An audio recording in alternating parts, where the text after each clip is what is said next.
So I don't know if you guys have heard this, but there are some people who are tax counsel. They're telling their clients that if you make a payment in connection with a ransomware attack, to basically get your systems released, get your files decrypted, that it might be deductible. No.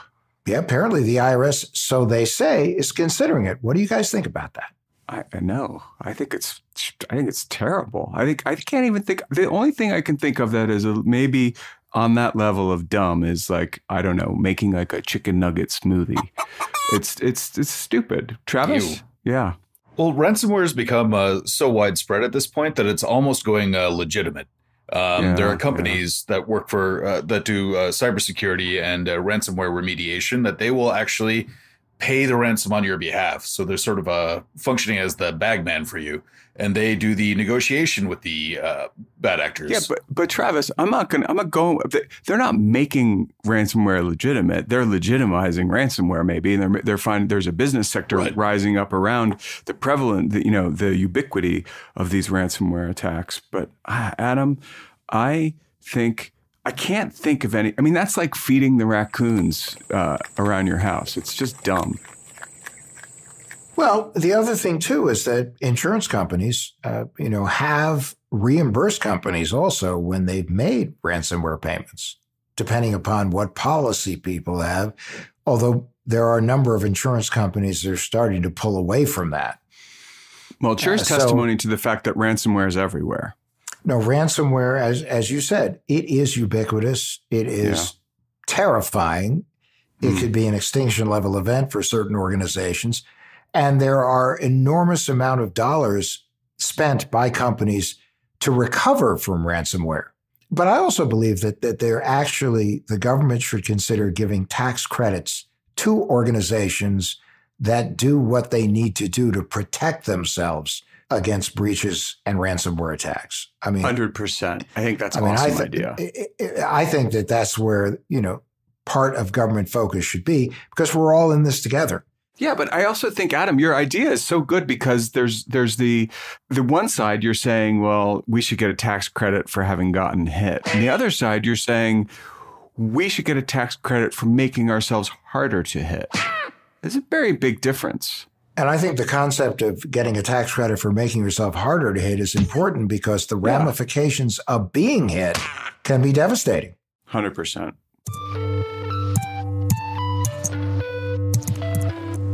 I'm Adam Levin, former director of the New Jersey Division of Consumer Affairs, founder of Cyber Scout, and author of Swiped, How to Protect Yourself in a World Full of Scammers, Phishers, and Identity Thieves. And I'm Beau Friedlander, cyber strange warrior of bad actors. And I'm Travis Taylor, resident tech guy, and can't really follow up on Beau after that one. So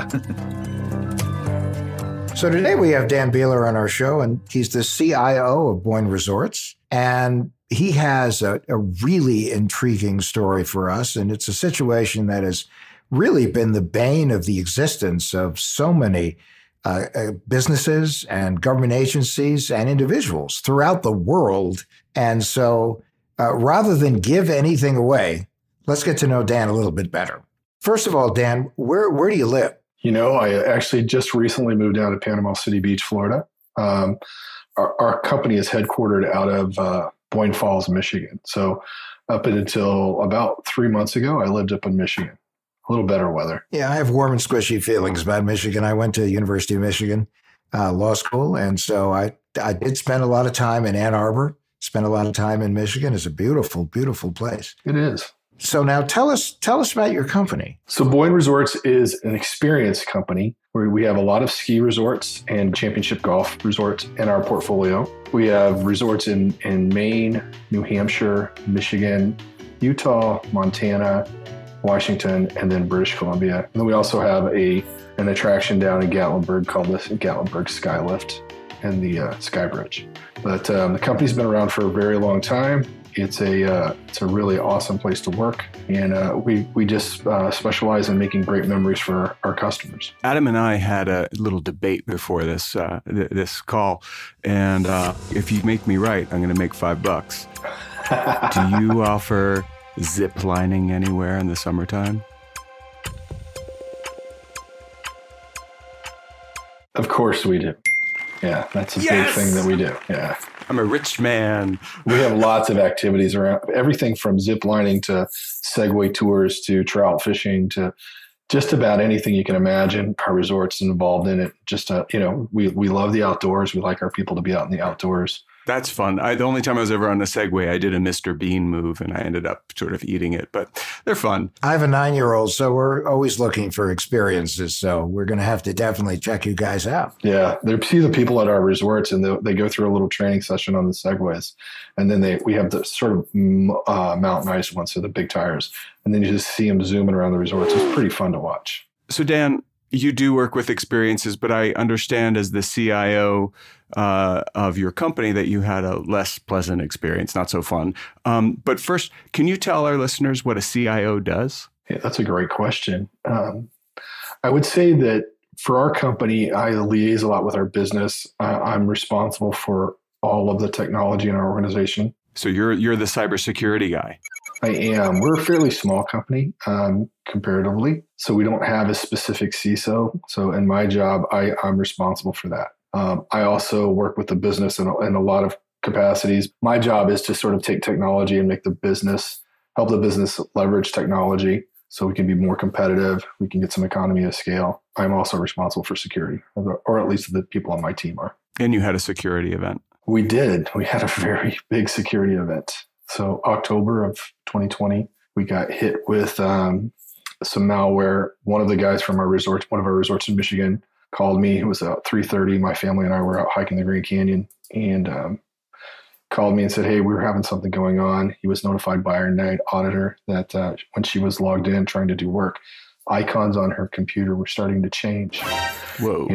And she was starting seeing things pop up and all the files were starting changing to an easy to lock extension. So we got everybody involved. I called all my vice presidents and all the technical people. We jumped on a quick call. We quickly identified this as malware, as you can imagine. We have an incident response plan. We started working the incident response plan. We soon realized that the gravity of this event was much greater than our incident response plan. So we had to slow things. So we had to, sort of stop where we're at, had to reevaluate what we were doing. And it basically included this executive team and made some decisions immediately. We started shutting down all the stuff that we could at each of the resorts. Our resorts are sort of decentralized. So we have everything based out of Michigan, but each resort has its own technical stack. So we basically shut down everything at all the resorts and then started working on a plan to start recovery. But we were hit by Evil Corp. Evil Corp. So did they ask for $1 million? Just want sharks with lasers on their heads. They actually did ask for $1 million. They wanted 90 Bitcoin. So at that time, Bitcoin was roughly would have equated to just shy of $1 million. Wow, that's Dr. Evil money. It is. Dan, to back it up, once you started doing your analysis, I'm sure you also brought in probably a third-party forensic team to take a look at this. Did they figure out how it started? Was there what was the root of this whole problem? Yeah, it's really, really crazy that it happened like this. So we did engage with CRA, which is Charles River Associates. They work in this forensic space and sort of help you come in and figure out what happened. We started working through everything there, and we were able to go back, and we realized that they had been in our system since September 29th. The event happened on October 18th, so they had sort of sat in our system idly for around 3 weeks.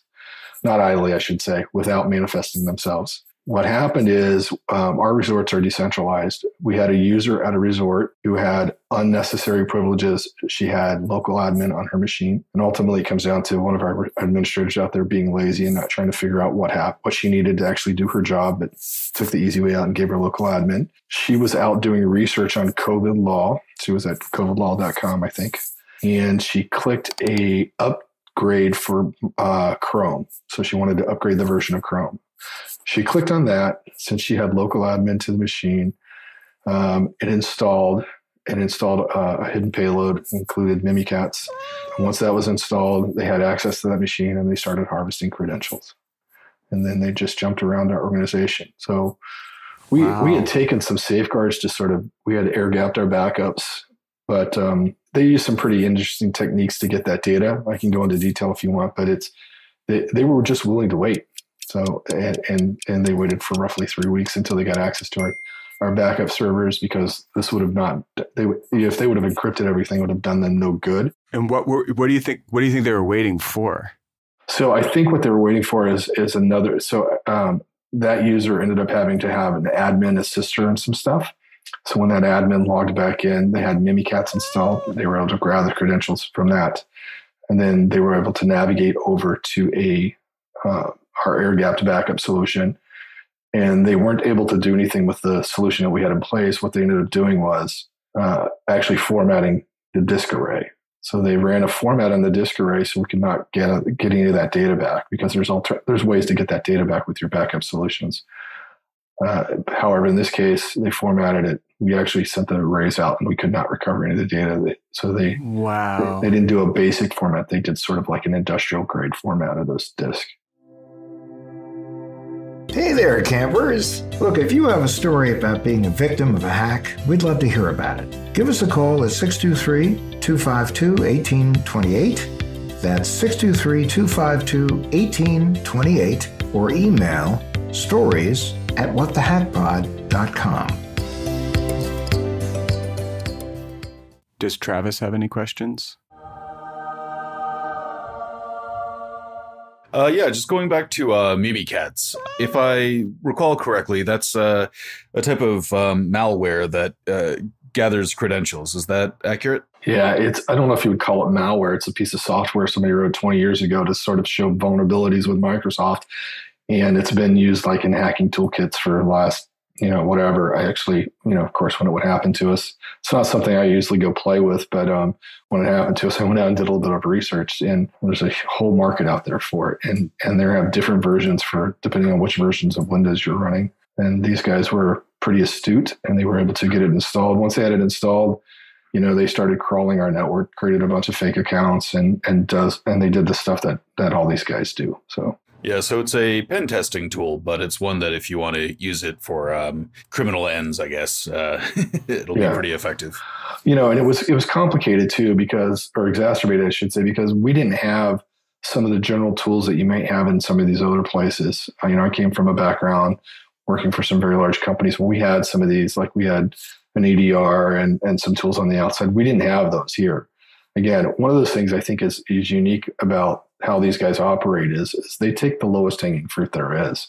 In this case, they were able to go to a company where we didn't have an active EDR or MDR, and that really slows our response, and it makes it easier to get. Once you get in this into the system, it's very easy for them to jump around and to exploit us. And I think if we would have had some of those solutions in place, which we do now, it would have been a little bit more challenging for them. And you said that this was Wasted Locker, right? Correct, yeah. Okay. One thing that I've heard before about Wasted Locker, that I wouldn't say that you got lucky, but Wasted Locker is known for being just a single extortion ransomware. So did you ever have any kind of follow-up, threatening to sell your data or anything, or is that? That escalated a little bit as it went on, but we never, our research was the same, in that these guys were basically just an encryption. They come in and do what they do, and they don't take any data exfiltration. We did have a SIEM, and we didn't see any data exfiltration. And, the company that we were working with was listening on the dark net, and they didn't see anything of our data exfiltration either. In that regard, it was good. The bad thing about these guys is, I think we did consider paying the ransom. We have cyber insurance as one of those things we talked about, but these guys run the OFAC, the Office of Foreign Exchange, or Foreign Assets and Control. Basically, these guys are sort of state sponsored, and if you do business with them, we would have gotten sanctioned by the government. So it was no longer an option. It's a crazy story too, because we originally thought this was a BitPaymer malware attack, and we thought, okay, cool, we can, not that we would want to, but we can recover quickly. We'd actually we engaged with them. We given them a couple. We asked for proof that they had the decryptor. We'd done it on a couple pieces of a couple files and proved that it worked. We were within 2 hours of doing the transfer. And one of my guys actually looked at it and said, I'm pretty sure this is not BitPaymer. This is a different different variant. We did some more research and we engaged with the folks at CRA. And they're just like, yeah, you know what? You're right. It looks like you're right. And ended up being Wasted Locker and Evil Corp. And BitPaymer was also from Evil Corp. It was. Yep. Yeah, I believe it was. Yeah. But I think what happens is these guys matured. I read an article recently that said these guys are actually using tools to sort of cover up that it's them now. And they're actually pretending to be other players in the space because they're on the OFAC and it's not legal for American companies to pay them. Yeah, it's always good to pin it on the other guy. Yeah, exactly. So, especially in this case. But now, so how did it ultimately resolve itself for you? How'd you get the data back? So that's a good question. We didn't really get the data back. We had been in the process of moving a bunch of our stuff to the cloud. We're in the Azure cloud space, and we'd been working on that. We ended up going back to a copy of data that we had in the cloud. And then my amazing team and the amazing folks I work with basically spent the next 5 weeks rebuilding all of that information to get us back and running. The thing that happened is this event happened in mid-October. We really start hitting our stride as a company for skiing, and we start opening back up in late November around Thanksgiving. We get super busy in December, January, February, as you can imagine. Right. This event happened probably at the most opportune time for us. There's never a great time to have your business taken away, but this was sort of one of the better times that could have happened. So we had a 5-week runway to rebuild our ski solutions, to rebuild our payroll solution, to rebuild everything. And we did. Like I said, my team did a great job. And we did have some stuff in the cloud that we could recover. We used some of the tools out there from some of our other partners to sort of roll back and get the encryption out of the environment.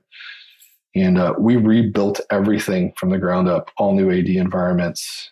We didn't want to risk having any of that stuff in place. So we took a lot of steps to make sure that we were not going to turn everything back on to having still have the bad guys in our network. Have we heard from them? Have we heard from them again? We have not. The sort of way this sort of works is, at least in our case, we engaged with a legal company.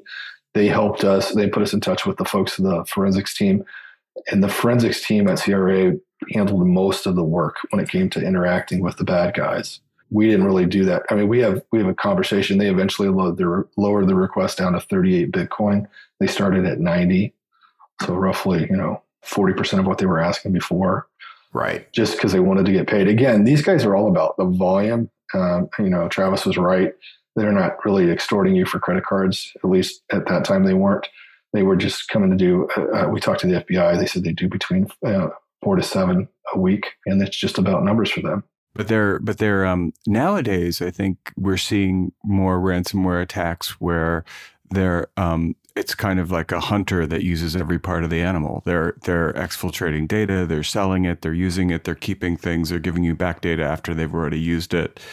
Are you hearing about that out in the wild? We are, yeah, that's exactly. Even these guys, a lot of guys who used to just do the encrypt and hold your data ransom have migrated into additional facets of that attack scheme. So they're holding your data. They're also selling your credit cards. They have any PII they're selling that. So it's definitely evolving.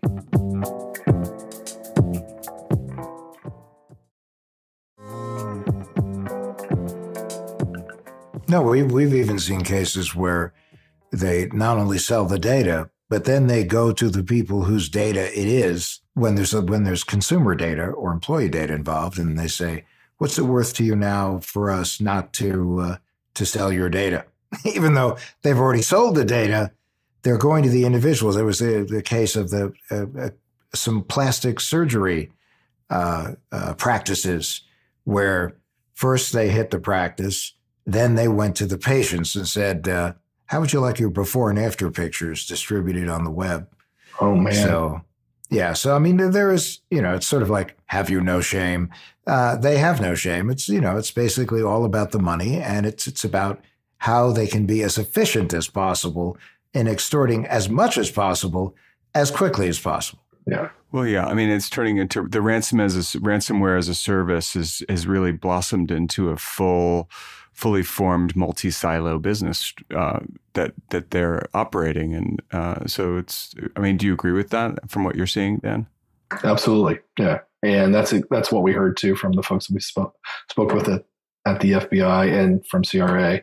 It's all about a service now.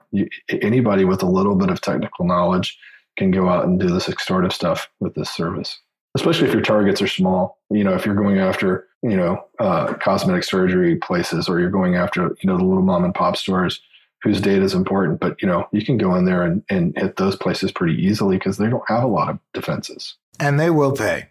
Most of them will pay. They almost have to. Yeah. So what's been the learning experience from this? And I know it was a painful experience, but, how do you feel you've learned from this? Great question. If you don't learn something from this, I think you took you really missed an opportunity. For us, we take security a lot more seriously now. Not that we didn't before. Like I said, I came from some places where we had dedicated teams to do that. Being a smaller company, it's a little harder to dedicate an FTE around that. Subsequently, we've got a full-time person doing security. We actually have a couple of people doing security. We participate in a lot of roundtables and sharing of data. These type of calls for me are super important because I want to make sure everyone out there doesn't get caught in the same situation we were. Additionally, we've taken a lot of steps afterwards, just as an organization. We put in a new XDR solution. We've used MFA for everyone. We got around some of these things by not doing some of the, we're trying to save a little bit of money by not doing all these things. That is out the window. Now everything is, anything we can do to sort of decrease the threat surface, and we do. As long as it's not exorbitantly expensive, but everything from data lakes to share data. We have a SOC that helps us identify threats and to address them as quickly as possible. We've expanded our incident response plan. So our incident response plan is no longer, I built it when I first started here. I've been here for about 3.5 years. And it just didn't encompass everything that we saw happen to us in the malware event. So it's much more sophisticated now. We do a lot of tabletop exercises around how do we recover and what can we do in that space. No, and that's very important because just as the sophistication of the hackers evolves and the sophistication of the malware evolves, so that each time somebody figures out a solution, they tweak it just one more way in order to evade anyone discovering them. The sophistication of the breach response plans have to also evolve because unfortunately every day is a new adventure. And a lot of companies, I think, have also learned that you could be totally secure at 9 a.m. and at 9:01, somebody clicks on the wrong link or somebody gets access to credentials that would allow them to get deeper and deeper into the company. That's all you need. And then you're there and it's a nightmare. And without question, the call that you received while you were in the Grand Canyon, it made you feel like you were falling into the Grand Canyon. Oh. And it's a terrifying call to receive. I know myself with the companies that I've been involved with over the years, the one thing nobody ever wanted to get was that phone call, ever. And it usually came in the middle of the night. Yeah, it's an awful feeling. I've been doing this for almost 30 years. And I have a question for you, Dan. Are you conducting any kind of anti-phishing work at your company? Do you test your employees periodically and try to phish them and see if they fall for it? We do. So we put that in after we had our events. So we use a tool now and we phish them at least a couple times a quarter, and they have to go through training when they start. And the people who continually get phished have to go through remedial training. How is the phishing? Has it been pretty good? Catching It's been pretty good. Yeah. Unfortunately, this is not the kind of phishing that you want to be good, but it's been pretty good. No, often they say that someone will say, "Great news! I've got it to the point now where 93% of our people don't fall for it." The answer is, all you need is one. Yeah, we have to be right all the time. They just have to get lucky. Yep. That's it. And that's the tough part for any defender is how can you be right all the time? No one, other than my mother is right all the time. So therefore. We sort of feel that way. I mean, hopefully we don't have an attack at the gravity that we had the last time, but I don't know that you can say that we're never going to get attacked again. And we've, like I said, we've done a lot of things to make that more difficult. But in reality, the right approach to this is to keep them away as long as you can, restrict what happens when they get into your environment, and recover as quickly as possible. So we've taken a lot of steps in that space to make that happen. We use immutable backups now. We have a lot of things in place now to, if and when they get into our environment, we've used a lot more segmentation. We have some east-west firewalls. We do a lot of things to prevent them from jumping around an organization, sort of like a submarine, where you can cordon off an area of the sub if you get hit by a torpedo. That part is, that part's damaged, but the rest of it's still intact and you're still be able to move forward. That's sort of the approach we're taking right now. Well, and you have to compartmentalize things, because the bottom line is breaches have become the third certainty in life behind death and taxes, unfortunately. You're absolutely right. If I had one thing to say, I would just say, make sure that you're looking at your plan continually, making sure that you have the right story to the executives in your company or to your leadership to make sure that you get the right funding you need. And there's a good story to be told there. It's sort of like insurance. People never want to buy it until they have an accident. And then they were like, oh, I wish I had that. Mm-hmm. That's how security is. It's the same adage we've heard a million times, but it's really important. A study came out recently finding that 80% of ransomware victims have end up getting hit again. So it sounds like you're doing all the right things in terms of really just amping up your defenses against that. Yeah, like I said, we're doing as much as we can to defend, but if something does happen, our plan is to have a really quick recovery response. So our recovery time objectives are pretty aggressive because we do a lot of online business. So it's important to have our systems up and available. So we're doing our best to make sure we have that. But we've put a lot of things in that if something does happen, we can recover quickly. Well, it sounds like you're doing a great job. And I fully understand exactly the nightmare that you went through. I have total empathy for what you went through. And I think everyone here would like to congratulate you on the work that you're doing and the effort that you put in. And more importantly, the fact that you're willing to share your story so that other people can not go through the nightmare that you had to go through. Yeah. Well, I appreciate you. This is a great vehicle. I love the idea of what you guys are doing. Get people so people understand what's going on out there, understanding the risk. Talking about it is as important as anything. Commend you guys on that as well. First step is admitting you have a problem, right? It is. Yeah. Well, round of applause, man. Thank you so much for joining us. It really was eye-opening. My pleasure. Take care now. Thank you. Thank you. What the Hack is a Larj Media production in partnership with Larj Media. That's Larj Media. You can find What the Hack wherever you get your podcasts. Be sure to follow us on social media and find more information at adamlevin.com.